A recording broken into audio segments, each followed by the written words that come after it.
Welcome to the D1 Diary. I'm Madison Donley. And I'm Skylar Schellmeyer.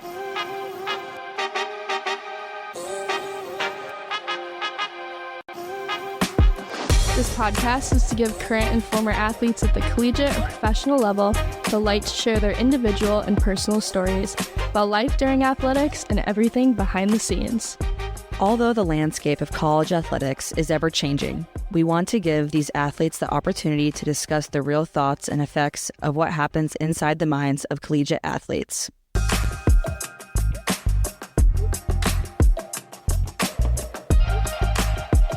Welcome back to the D1 Diary. Today we're interviewing Elizabeth. She's a former amateur boxer and an advocate for gambling awareness.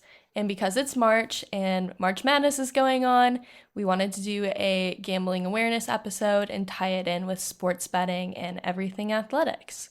We're very excited to have you. We wanted to know about your path to getting into female boxing, because I know you mentioned that. What was that like? How did you get involved? Yeah, so it was interesting. I grew up in a single parent household. Alcoholism definitely affected my childhood.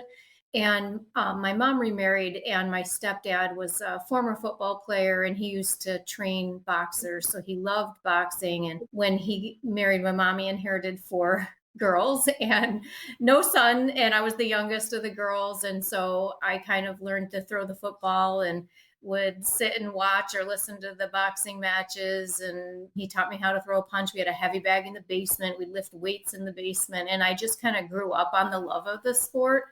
And as a younger girl, when I wanted to do something, I was being guided into something that wasn't me, which was dance, which absolutely is not me. And after failing miserably, I was like, can I just fight now? And finally, my parents gave in, and I started out in martial arts, and it was not as satisfying as I would have liked with the stop-start action. And I was competing like every weekend and, beating the same people over and over. And I would either win or get disqualified. And I was like, okay, we need to move on from this. And so I moved into boxing, amateur boxing in particular, found a great gym where they had never had a woman there before. And the coach was like, okay, we'll give it a try. And I just fell in love with it. And I think my history in martial arts did give me a good sense of body mechanics and inoculated me, I think, to the combat nature of it and the contact nature of it. But boxing was just so much more satisfying. So that's how I got into it. Boxing is so hard. I applaud you. I did it for like 2 months at title boxing and was a D1 athlete. And I was like, wow, this is really hard. Just the choreography and hitting correctly and everything. Yeah, it's really cool. I feel like when you know it more and you get to experience it, even if it is somewhat brief, you do appreciate, they call it the sweet science. And it's such a combination of technique and strategy and movement, and then your opponent has their own style and movements that you have to adjust to. And I remember I was a southpaw, so I was kind of unorthodox, and that was an advantage. And I was getting in there and my straight left was not landing. Things were just not landing. And I got back to the corner and I said, what's going on? And my coach is like, she's a southpaw like you, dummy. So I was like, oh, okay. So then we adjusted, but it's pretty cool because no 2 fights are alike, no 2 fighters are alike. So it's a neat sport. At what age did you kind of know that your career in boxing was going to take off? And how far did you maybe get in your career? Sure. Yeah, I would say in my early 20s, I was in college at the time. So I wasn't a college athlete, but I was an athlete in college. And I thought that some of what I heard you guys talk about in other episodes really resonated with me, even though I wasn't a college athlete. But it was pretty quickly. I competed in the Golden Gloves, which for anybody who follows amateur boxing knows what that is like. And it's a pretty prestigious and tough tournament. And I was having success, and I did rise through the ranks, and I was the state champion multiple years in a row. And then I was the United States champion, and I'm not going to say the year, but it was the first year that they allowed women to compete at that national level. And it was really incredible experience to get to to travel, but to meet women from all over the country. But, one of the things that you were talking about with body image and all of that is something that it's so complicated. We could spend a whole time on it, but all shapes and sizes. I constantly was getting, well, you don't look like a boxer, or, from males in my life, some of whom I knew and some who would just approach me on the street and tell me that I wasn't feminine. You have no breasts. There was one time where I was in Playboy because it was a noteworthy event of the women going to the national level, and I was in my boxing uniform, and I had more than one male tell me that I should have looked more like the woman on the cover, like the model that they put on the cover. So all of that to get back to going to nationals and getting to meet people from all over the world. I remember I met this woman from New York City, and she was, I remember her name, Sky Hasoya. I don't know why it stuck with me. She was just such a character. And so just imagine this woman, Japanese American woman, with a bit of a Rocky Balboa look. And she said, "Why are you boxing? You're so pretty. With a mug like mine, what else you gonna do?" And it was just so funny. But so even from within the sport, women were judging each other, men were judging us, and either finding us too masculine or not feminine enough, or you shouldn't be doing this. And I'm like, what, my modeling career is going to be ruined? Like, what is this? So there was so much focus on the physique that was, I think, still somewhat affects me today as I continue just to age and what happens to your body. We get so body focused and so critical, self-critical. That's something that I think all athletes and former athletes probably continue to struggle with over the years. Totally. I feel like I struggle with it now. I was kind of just talking about it last night with my boyfriend, but so my entire life, I almost feel like I had to work to earn food in a way. When I was in the peak of my season, I didn't think twice about the foods I was eating, when I was eating, how I was eating it. And when I was not in season, or even now, I'm constantly like, well, I didn't really work out today. I feel gross eating this thing. So it's definitely still important for me as well. Right. And I can only imagine other people still deal with that. Right. Yeah, and there's a lot of focus on weight, obviously, in any sport that has weight divisions. And I was in a weird situation where I was always underweight, and there were so few women fighting that I really had to take many mismatches, giving up 20, 30 pounds, which was really risky, dangerous. And it wasn't until I got to nationals that I got to go against somebody my size, because USA Boxing don't play around. They're not letting any monkey business happen at weigh-ins, so that was kind of neat. But yeah, definitely. I've seen people who struggled with the whole issue of weight. And for me, to stay true to myself, I would stay where I was, but it put me at a disadvantage in every fight. So when did your career end? So that was, I'm not going to say the year. So I will, okay, I'm going to say the year. I'm just going to own it. 1998.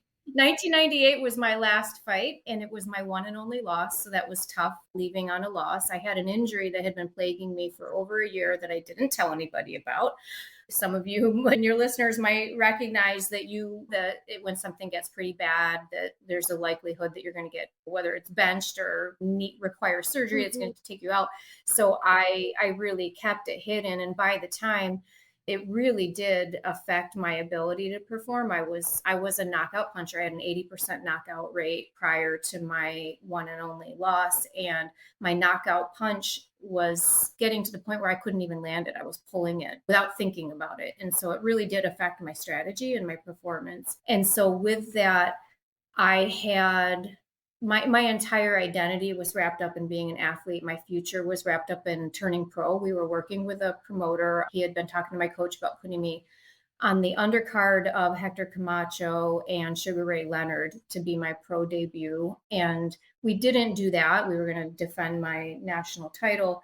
But my trajectory included turning pro, and it ended my career immediately once the injury was discovered, how extensive it was. I now have a plate and 6 screws in my arm, and that still affects me.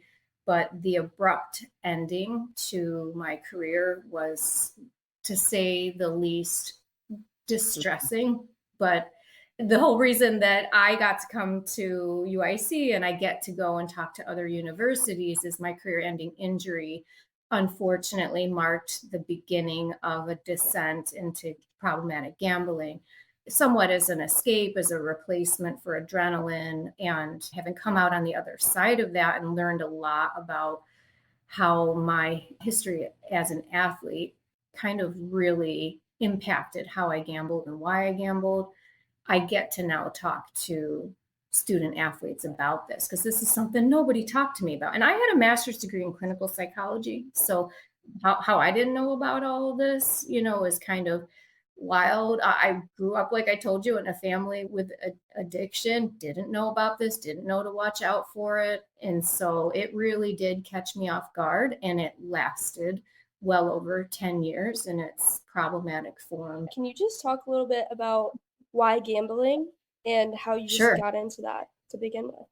Yeah. So, why?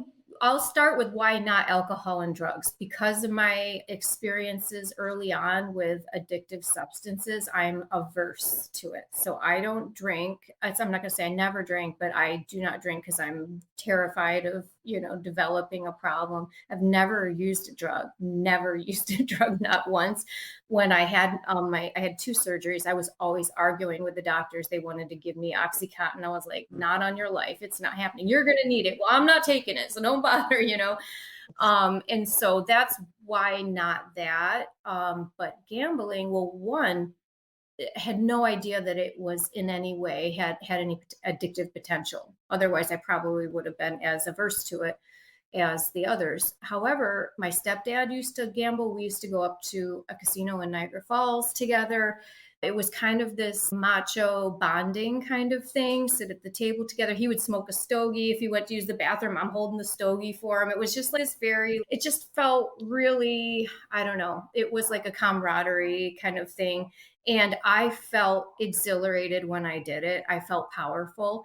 And it was risky. And with gambling, I mean, risk is part of the definition of gambling. And so risk, can get your heart pumping. And I missed that. I went from training 6 days a week, 4 hours a day, to the doctor saying, well, it's okay. You could do some light cardio. Are you kidding me? That's supposed to satisfy this piece of me that had gotten accustomed to just operating on full adrenaline all the time. Early on, gotten kind of exposed to gambling. I did have a very adrenaline kind of response to it. So I remembered that when I no longer had access to adrenaline through my sport. And so it was a very quick transition to going back to the casino, gambling in a risky way, like increasing the amount that I bet in order to make it riskier, to make it feel more intense, playing blind on, I wouldn't open my hand. I would just bet on it blind when that I probably should have folded on many hands, but it made it feel more intense. And so that kind of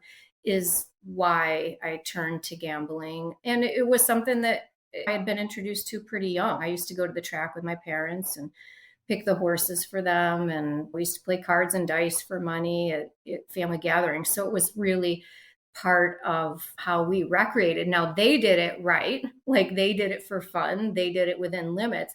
I had a biological kind of predisposition to not do it that way.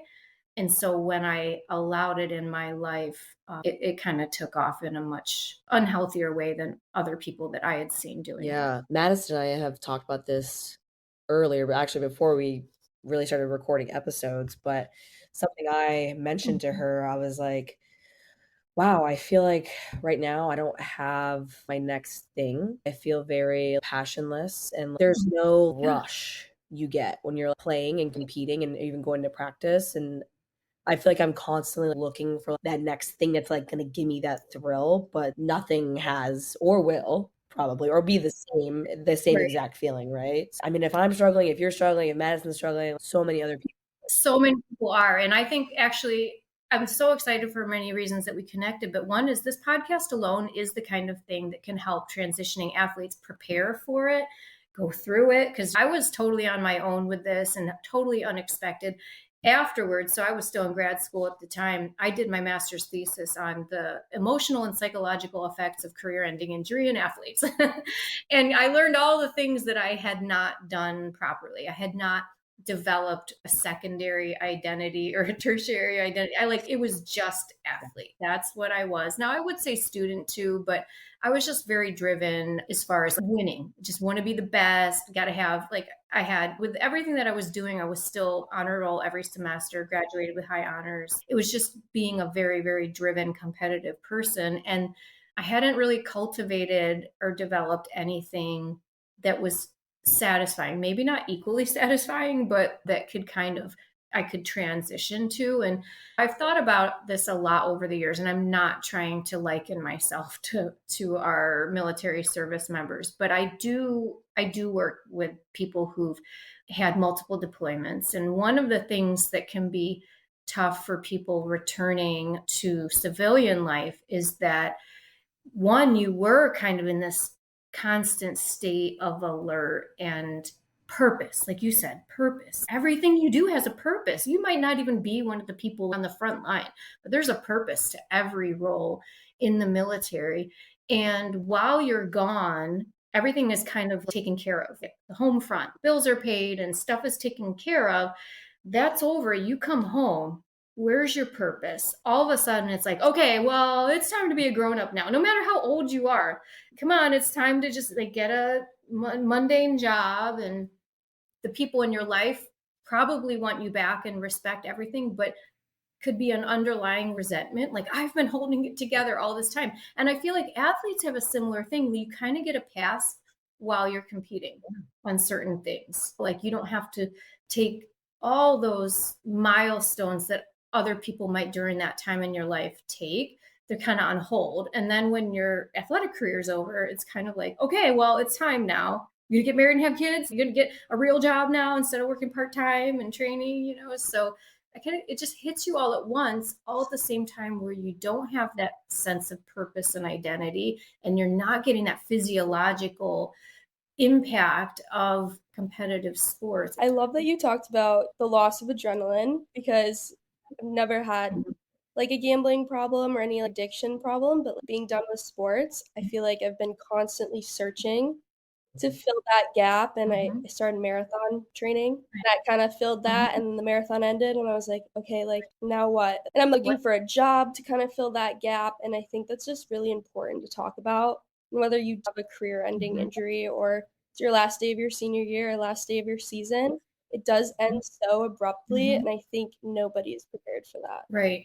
Right. And I think we could all get better prepared by having some alternative sense of purpose. Actually, what you guys are doing is somewhat of a sense of purpose and kind of paying it forward and trying to help other athletes to anticipate some of these challenges and have a venue where they can speak to them or just hear other people talk about them and go, oh, I'm not the only one, or this makes sense given, the context of my life. Yeah, it's really funny because I pretty much my entire life, obviously I've been identified as an athlete, got the amazing opportunity to go to Northwestern, a great school, and got 2 degrees, but I even felt like when I was there, everyone around me was like, "Well, you better cherish these moments, it's gonna end," or like, "Oh, what do you think's next for you?" "I'm playing softball, like, I'm gonna play softball." Like, "What are you talking about?" Like, I'll figure it out." And now here I am, and I'm like, "Shit, I wish I would have listened and actually not only listened, but tried to figure it out, not just like push it off my. Yeah, absolutely. And it's almost like if you do think, and now I'm an addictions counselor by profession and a problem gambling counselor. If somebody is like trying to quit something, let's say it's alcohol, to just stop it, not only is very challenging for people sometimes, it can be actually medically dangerous to do it that way. So if you think about like easing out of athletics, do we ever ease out of athletics? No, it's like boom and it's over, and then you're searching for things, and sometimes you might do things that aren't all that healthy. I know that even when I was trying to heal from my last surgery, I don't remember, I was not healing. The doctor's like, I don't know why you're healing at the rate of an 80-year-old woman, he said to me. And I'm like, I don't know why, but you know what I was doing? I was doing pull-ups, I was doing push-ups, all these things after having my arm, like the bone literally sawed in half and put back together. And I'm like, I don't know why, but it was almost like I couldn't not. And yeah, sure, I was kind of hiding it from him, but I was hiding it from him because I was like, how do you expect me to stop doing this stuff? It's not possible. So I think we all kind of go it alone, and there's no easing out. It would be nice if there was a titration out and maybe into something else. It's so funny that you brought that up too, because we were just talking with her name's Morgan Washington. She played soccer at UCF, but she's now getting her PhD and she's doing research on the athlete transition. And she was talking about her end game, basically creating a mandatory class that all seniors have to take before they're done. That talks about how do you buy a car? How do you get a mortgage? How do you start working out after? Like all the stuff you don't think about until you're actually done. Right. No, that is so incredible. And actually I picture now like 5 years from now, and it's just what colleges do, what athletics departments do. I could imagine that. What a neat thing that she's doing. And then what a sense of purpose, for her to be doing something like that. Just going back to gambling and gambling awareness, obviously it's Gambling Awareness Month. So Yes. I just wanted to hear from you any statistics or any glaring facts about gambling that you would want to personally share. Yeah, definitely. And here in Illinois, the state did a big statewide impact study for the first time ever. And they found that 3.8% of adult Illinoisans have a gambling disorder, full-blown gambling addiction. And another, I want to say it was 7.6% were gambling in an at-risk way. So like kind of sub-threshold, but it was problematic. And so that equates to over 1 million Illinoisans with a problem related to gambling, and nobody is talking about it. And that's why we have Problem Gambling Awareness Month. And it's not a mistake that it happens during March and in a time where a lot of people do get caught up in sports wagering, which is not the only form of gambling, obviously, that people can have some problematic relationship to, but it is over 1 million adult Illinoisans, and that's not even counting 17 and under, which is a big age group for gambling related issues, and another thing people aren't talking about. So I think it's really important for people to know that it is not something that's without risk. It is actually, risk is in the definition. And so for that reason, it's not necessarily for everybody, and it's not necessarily for everybody at every time in their life. So if somebody's interested, it makes sense to go, okay, I'm interested. Is this for me? Do I have some risk factors? One, age, teens, young adults. So that's a risk factor. Being an athlete, that's a risk factor. Actually, 4 to 6 times the risk. Wow. Athletes compared to the general population. So military and veterans, people with substance use disorders or other mental health concerns, trauma underlies a lot of problematic gambling. And so to go, okay, do I have these risk factors? If so, do I really want to do this? Do I want to wait to do this? If I'm an NCAA athlete, maybe not the time, maybe later when there's some less risks associated, like not losing your eligibility, or if you're on a staff of a NCAA program, that's not the time. But it doesn't mean never, just means not right then. So to really be cautious about it, and then no matter what, always reassessing, because you could have no risk factors and develop some problematic relationship to gambling. So to re-examine, how is it working out for me? Is it not working out as planned? What do I want to do about it? Do I want to take a break? I've heard people taking a break from drinking or whatever, just to kind of reset, see what your life is like without it. That's a great opportunity to kind of examine how it's going and see if you want to make any changes to it. And I know you said you had a gambling problem for about 10 years. So what do you think led you to finally have that breakthrough to say, like, I have a problem, versus to continue to gamble and think you weren't at risk? Yeah, it's really interesting how that happened, because one thing I share in my presentations when I go talk to student athletes is I talk about the characteristics that we have as athletes that kind of make us predisposed to not gamble all that well. So one, the competitiveness, like you always just want to keep winning, winning, winning. But if you actually gamble in a healthier way and you win, you should just leave. Just be like, woohoo, I won, leave, We're not great at losing. I said I have one loss and it still haunts me in my boxing career. We're not great at losing. And if you lose gambling, you need to just say, hey, I lost. That's part of the game. Walk away, right? But I would chase losses like many other problematic gamblers, try to win it back, which means you have more losses, you keep going. And so I had a lot of those characteristics. And another characteristic as an athlete was I was a very good compartmentalizer. I mean, I had that pain that was very debilitating for well over a year and nobody knew about it. I hid it very well. I even hid it from myself. Like, I blocked out the pain. And we kind of develop and hone that ability. Unfortunately, when you're having problems related to gambling or something else in your life and you're so good at compartmentalizing them, you can keep it from yourself for a long time. So that's one of the reasons that it was just hanging out in the background and I was doing it and then have a really awful experience and then another one and then another one and so much shame, but then wake up that next morning and it's like, it's a new day. I'm not telling anybody about this. I'm not even recognizing it. So it wasn't until my life dramatically changed that my gambling life became at odds with my newer life. So in my ongoing search to be doing something competitive, I had joined a grappling team. So I was doing ground fighting and I had a training partner that was my size. And so him and I ended up, we got engaged pretty quickly. We got married pretty quickly.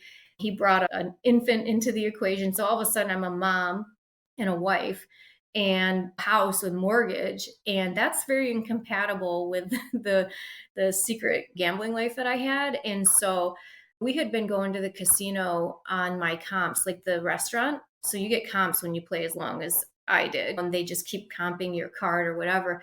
And we would go out to eat and I'd be like, I got it, it's on my comps, and it was cool for a while.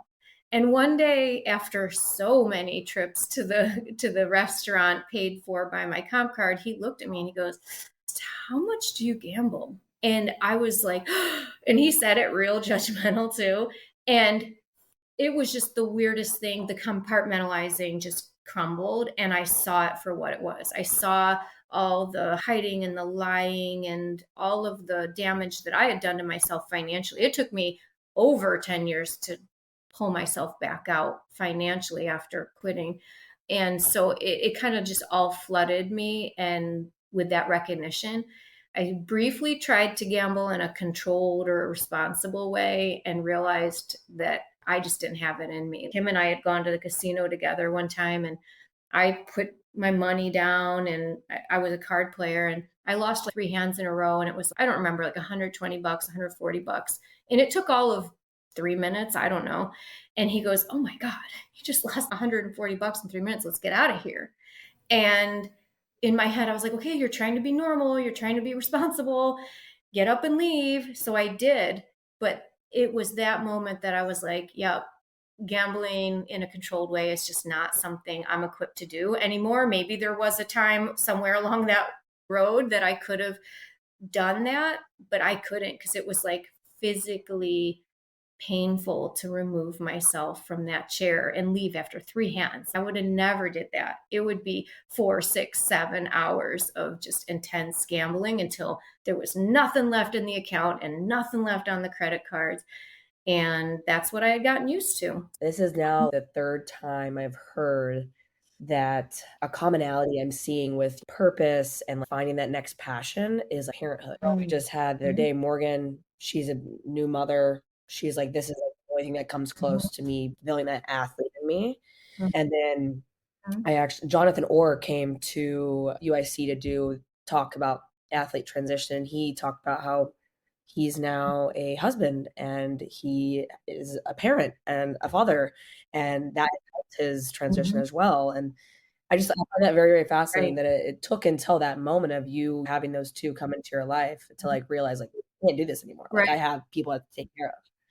Right, absolutely. And it wasn't just me. And that is the experience of the gambler a lot, is that when it's just affecting us, we will just absolutely destroy everything. And it's when we start impacting other people that there becomes a conflict. And that's a great opportunity for those people in that person's life to make that conflict more. I'm not saying like argue with them, fight with them, but help them to see the discrepancy between what they're doing and their role in your family or your workplace or whatever. After you kind of realize like, okay, I do have a problem, what were your next steps? Did you just like, okay, I'm not going to gamble, or did you seek help? Did you go to therapy? What was that like? Yeah, so it wasn't a healthy transition to recovery. It was shut it down, don't do it anymore, don't talk about it, don't tell anybody about it, just stop.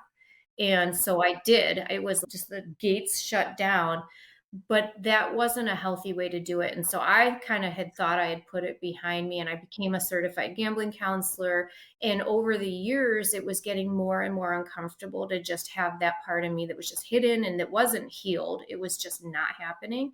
I would find myself meeting with a newer client that I used to gamble next to and sitting there literally sweating, thinking, are they going to recognize me? And it was just so secretive and shameful. And here's a fun fact: when you ask about facts about gambling, research shows that female gamblers have so much more shame than male gamblers. And I sure did have that. And the way that I quit only kind of just compounded that shame and just internalized it even more. So it's only been in recent years where I've, one, stopped being so hidden about it. Now, I don't tell everybody I meet or whatever. I guess I go on podcasts and tell everybody in that way, but I don't hide it in the way that I used to. And now I do actually try to heal, because this is not so simple as, oh, you have these vulnerabilities, you gamble, you develop a problem, and then you stop. There's a whole lot of complexity. Even my relationship to sport had a lot to do with a sense of being strong and being invulnerable. I had a history of trauma before I started boxing. When I threw myself into boxing, a big part of it was to feel strong, to feel like I was safe, and to feel powerful when I had felt like nothing and I had felt unsafe from some things that had happened. And so, one, that got stripped away from me immediately. And what do I turn to? Something else that fed this sense of ego and strength and powerful, the way that I gambled. And so I still hadn't healed that part of myself that was trying to feel safe and that I had some worth. And so now that I am working on those things, I feel like I'm coming into a better sense of myself as a person who has value, who has worth, and who I can make my own safety in a world that is unpredictable. And so now there is amazing support. And actually, of all the things that came from COVID, support going online has been incredible. So you can go online at any minute of any day and find a meeting where you can talk to other people who have struggled or who are trying to be better. And I found a group of women that are just incredible. And for a lot of us, and actually there's some former athletes in there too, not surprisingly, to be able to just talk about those things in a space that is welcoming and supportive of other women has just been incredible. I think that your journey to that is very, very beautiful. And I'm actually glad that you mentioned that vulnerability piece, because I found your piece on fight problem gambling, and the quote you mentioned, strength is not the absence of weakness, but instead the courage to show vulnerability and speak the truth. Can you just say a little bit more on that? Because I love that so much. Thank you. Yeah, I feel like we have these ideas of strength, and it's just that you don't fear, right? And I feel like if you don't have fear and overcome things, then I don't know really how strong that is. That's just kind of like something that you got lucky having that characteristic. But to be able to face something that kind of petrifies you or terrifies you, and to rise above it, and in part to make yourself vulnerable. When I go and I talk to these entire college teams, I lay myself bare and I share things in my story that are not pretty, that are not cool. And I do that in part because these are the experiences of so many people who are suffering silently. And another not fun fact at all, gambling disorder has the highest suicide attempt rate of any addictive disorder. And in part, it's because people are suffering in silence. So who's going to kind of come out of the darkness and say, hey, this happened to me. This actually happens to a lot of people. I'm going to just lay myself bare and put it out there, because I don't want one more person like I did for many, many years, tossing and turning at night, going, why did I do that? How could I be so stupid? What's wrong with me? Why am I so weak? Why am I so stupid? And then in some cases, paying the ultimate price because they don't recognize there's a lot of reasons that you did that.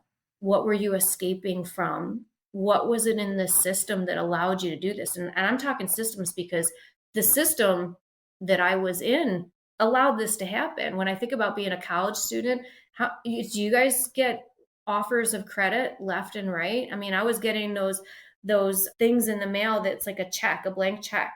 Here, use this to pay off another card, or don't, just write it to yourself. And I'm like, don't mind if I do, And it's like, so there's a lot of factors in our environment that can allow this to get really out of control.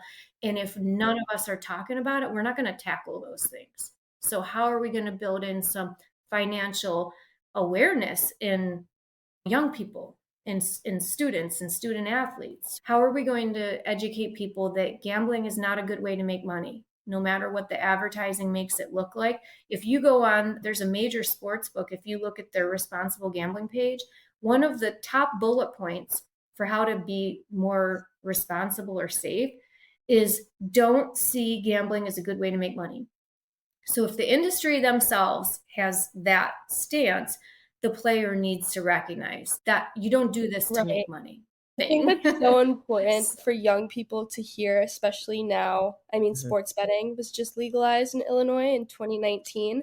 So it's a very new thing, which is different than casino gambling, but obviously that's so much easier. That access is right on your phone. $2 here, $2 there. Oh, I want $10 can easily turn into this slippery slope of I'm losing hundreds and thousands and tens of thousands of dollars. And I could see it becoming a way bigger issue now that sports betting is so popular. Absolutely. And so it's something that appeals to athletes. I'm so grateful that this was not around in the way that it is now. When I was in that more vulnerable state, when I was kind of trying to escape a number of things, but here we are with so many young people having access, not having the understanding of the risks that are involved and the likelihood of winning or how it works. So when you win, of course, you're having these reinforcement kind of things happen in your brain that actually look very much like using cocaine or something. So the brain is actually rewarded as if you used a stimulant. Doesn't mean it's a good thing. Doesn't mean it's going to happen again. Doesn't mean you're not going to lose 10 times that in order to try to win that one more time. And so it is a tough time with, like you said, the access, but also there's a mindset and a mentality right now, I think, that's really interesting. There's this like hustler mindset, like I'm going to have this side hustle. I'm going to use this strategy I have. And guess what? When I see people who are getting in deep with sports betting, these are not dumb people. These are people who are extremely intelligent, very sophisticated strategies. They've got spreadsheets. They know all the stats, and they're still losing more than they're winning because that's the way that gambling works. It's why it's a multi-billion-dollar industry for the industry, because people lose more than they win over time. So we really need to temper all of those mindsets of like, I got the strategy and I want to make money and I want to make it quickly, with no matter what you think and no matter what seems right, how is it actually working? What are your actual wins versus your losses? And make adjustments accordingly. We were just with some friends yesterday, Madison and I, for brunch. And one of our friends, she likes to bet on horses. And she was sharing with us like one of her things in her passing, she was mentioning, like, oh, this is my only form of income I have right now. And after hearing your talk and knowing that we're going to speak to you tomorrow, I'm like, that is just so ironic. If you hear that verbiage, what is something I could say to my friends in passing who clearly don't understand? How can I help them? Maybe they don't have it necessarily, but like, clearly they're seeing not the right things, right? It's like facade. But what are some tips or tricks you have for? Yeah, you bring a really good point, because one, we don't want to put people on the defense, because we don't want people defending something that could be harmful or risky to them. So really to say, oh, it seems like you're really into that. I heard this thing on the radio the other day, or this lady came to my school and she shared how things just kind of started going unexpectedly for her. Wow, has that ever happened to you? Okay, no. Well, awesome. Well, I was so surprised. I didn't even know that there's free help in Illinois. They have this hotline and everything, 1-800-GAMBLER.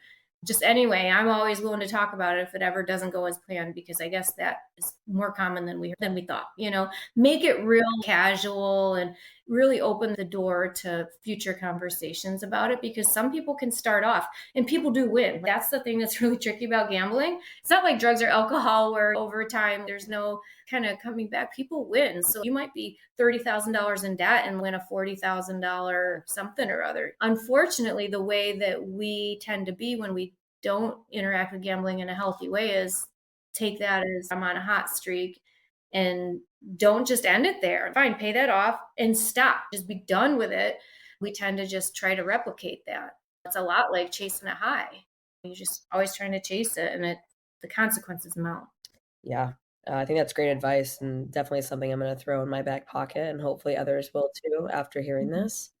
So you work for Epic, correct? How did you get into that space, and what has that experience been like for you, like doing these talks, talking with us, talking different schools? How did you get involved? It's really cool because I do public awareness about problem gambling as part of my full-time job. So I'm a full-time gambling counselor and public awareness person. And I had seen this guy, this rugby player at this conference talking about athletes and gambling. And I got all competitive. I was like, who is this guy? And why does he think he could talk about something that I could talk about? But at the time, I wasn't talking openly about my experiences. So no, I couldn't. And at first I was kind of like, and then I was like, man, this is good what they're doing. And over time, Epic has a contract with the NCAA, and they will go into any Division 1 through 3 school and talk to the student athletes at no cost. So it's not like anybody is paid for already, but through the contracts. And over pretty quickly, they recognize we got a lot of female athletes that we are meeting with, and we're not necessarily sharing things in a way that might feel relevant for them. There are differences between female and male athletes in terms of how we gamble. I already mentioned we have a lot more shame. The male gamblers tend to do it very together in this very social way, where the females tend to do it in isolation.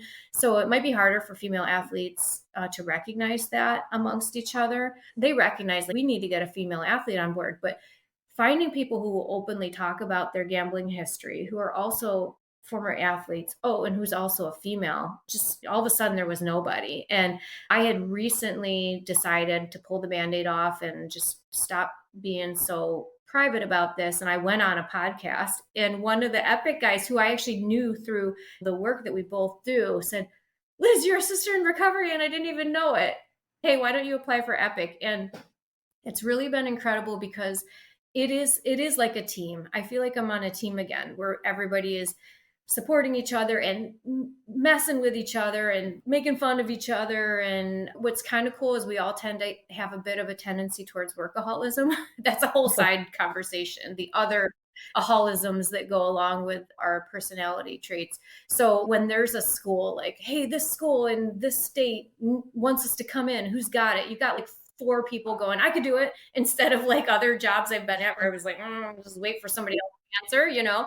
So it's just a really cool team mindset, and everybody just like, I'll take it, or like, hey, I double booked myself, somebody jumps in like, I got you, I'll be there. And I just love it. And so I get to, and here's the other side thing. I have a 16-year-old now, and he's a wrestler. And actually I was just at his sectionals tournament today. And I get to scope out all these schools and their programs. And so I get to go all over. It was great going to UIC. I've been just all over, and just seeing what all these different campuses are like and meeting the athletes is just really cool. I'm just loving this. And that sense of purpose is really being fed right now. That's And I awesome to love it. hear. Actually, the bulk of the people in our company are recovering gamblers, which I think sometimes a gambler who's in recovery will be hired at a job when the job doesn't know about their history. And once in a great while, they'll get a job that hires them despite that history. But to be hired by somebody because of that history, because that history has value, wow. That's kind of very rare and unique, and I'm so grateful to be. That's amazing. And I'm curious, I know you went on to get your master's, and then throughout this time you were also gambling. Would you say your work at the time, or did you go into your master's program searching for that purpose? Did you have other jobs that you didn't feel like you had a purpose, and maybe that played into the gambling addiction? Well, I think I had, because of my history with alcoholism in the family, I had wanted to try to do something to tackle that because I felt very like impotent in that situation and not helpful. So to try to vicariously help other people was part of my passion. And my first job right out of grad school was with the Department of Corrections program with chemically dependent offenders, and I really loved it. So it felt very purposeful. Only when I got to meet with gamblers, other people who, because it's different. Nobody's talking about. So everybody knows about alcoholism. Everybody knows about drug addiction. And so people will be like, yeah, I get it. Yeah, I know about that. But if you say like, hey, I'm really struggling with gambling, most often the response is, well, you don't have to gamble. It's not like it's a drug. You could just stop. So then you feel like, oh, I guess I am an idiot and never going to talk to anybody about it again either. And so it's so lonely. And so when I get to meet with people who are much earlier in the process than I am now, and they share their stories with me, I am absolutely honored and gifted to get to be part of that and to hear that, because when they do, it's just like, they have not told one soul before they did come to that realization that, hey, there is something wrong and I don't know what it is or why, but I want to do something about it.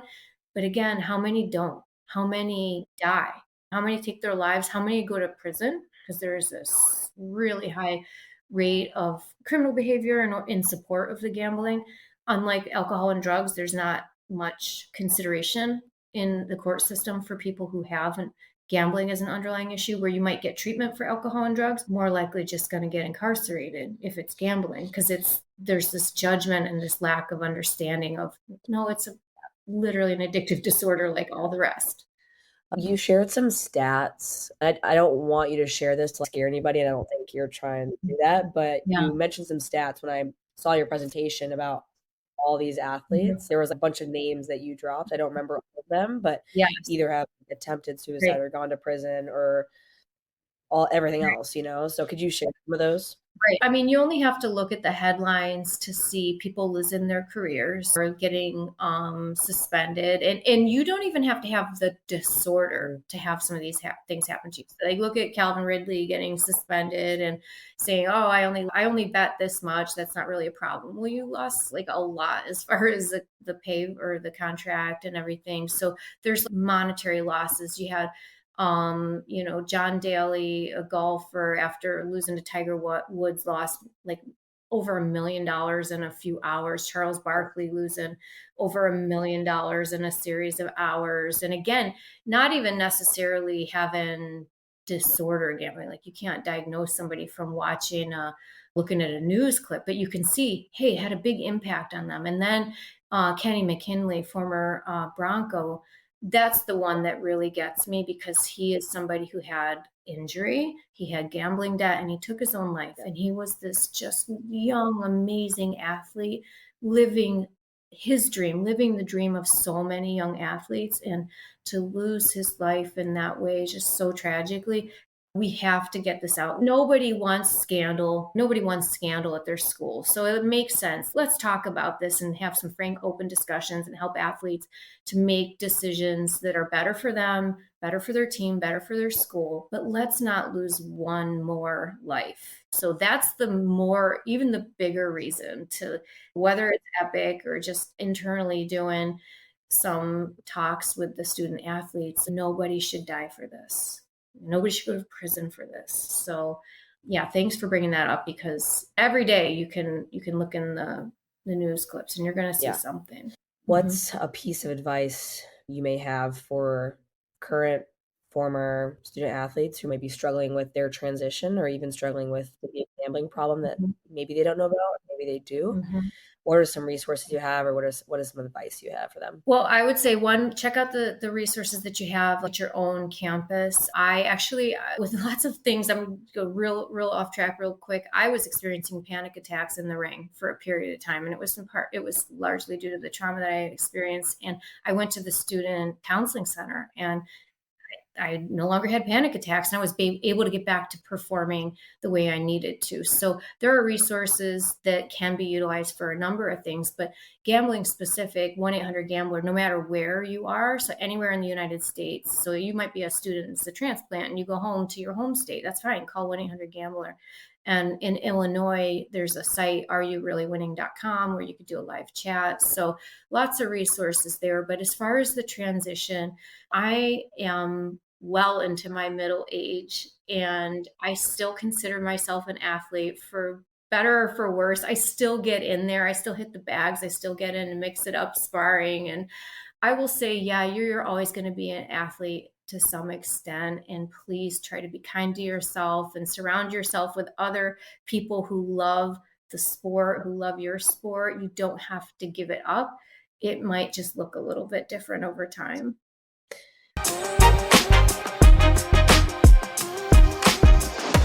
Email us, DM us, reach out to us, and we look forward to next week. But thank you so much for listening. We really appreciate all of you. Follow us on Instagram, TikTok, YouTube, all of the socials, and just follow along with our story. Okay. Bye.